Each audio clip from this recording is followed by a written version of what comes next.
राजनीति में एक पुरानी कहावत है कि राजनीति में ना कोई किसी का स्थायी दोस्त होता है और ना ही दुश्मन। राजनीतिक दल अपने नफा और नुकसान को देखते हुए एक दूसरे के साथ आते हैं और दूरियां भी बढ़ा लेते हैं।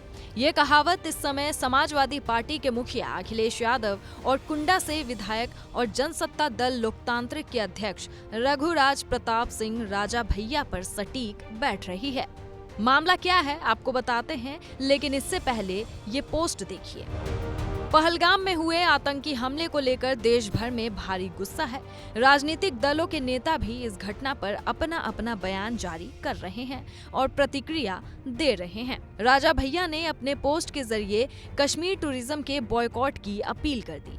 उन्होंने लिखा, अब अपने पर्यटक भाई बहनों से कहना चाहूंगा कि जब हम अपने बच्चों को गर्मी की छुट्टियों में कश्मीर घुमाने ले जाते हैं तो न सिर्फ अपने परिवार के जीवन को खतरे में डालते हैं, बल्कि आतंकवादी, अलगाववादी, जिहादी ताकतों को आर्थिक रूप से मजबूत करते हैं।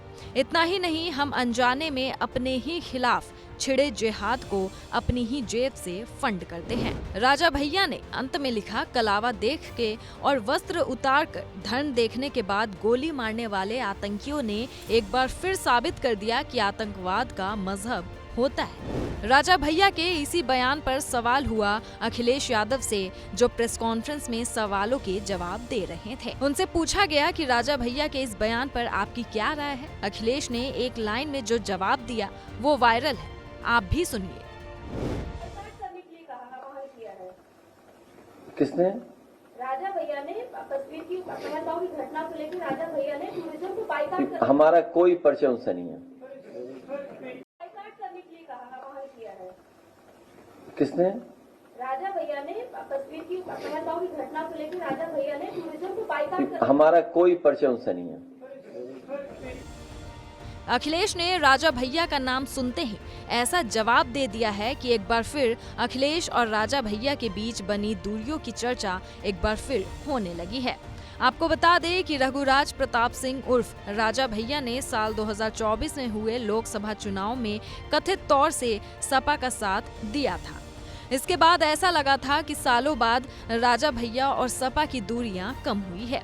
यहाँ तक कि अखिलेश यादव की प्रतापगढ़ में हुई चुनावी जनसभा में भी अखिलेश के सामने राजा भैया जिंदाबाद के खूब नारे लगे थे और राजा भैया के समर्थक भारी संख्या में अखिलेश की जनसभा में शामिल हुए थे। मगर अब अखिलेश यादव ने साफ कर दिया है कि उनका उनसे कोई परिचय नहीं है। इसके बाद से चर्चाएं शुरू हो गई है कि आखिर राजा भैया और अखिलेश के बीच अब क्या हो गया। आखिर लोकसभा चुनाव के बाद ऐसा क्या हुआ कि इन दोनों में फिर दूरियां बढ़ गई। माना जा रहा है कि अखिलेश यादव इस समय पीडीएफ फॉर्मूले पर सवार है और ठाकुर राजपूतों को निशाने पर ले रहे हैं। औरंगजेब विवाद में रामजी लाल सुमन के बयान पर भी राजा भैया ने इशारों में समाजवादी पार्टी पर तगड़ा हमला बोला था और ये तल्खी इन्हीं सब विवादों का नतीजा है।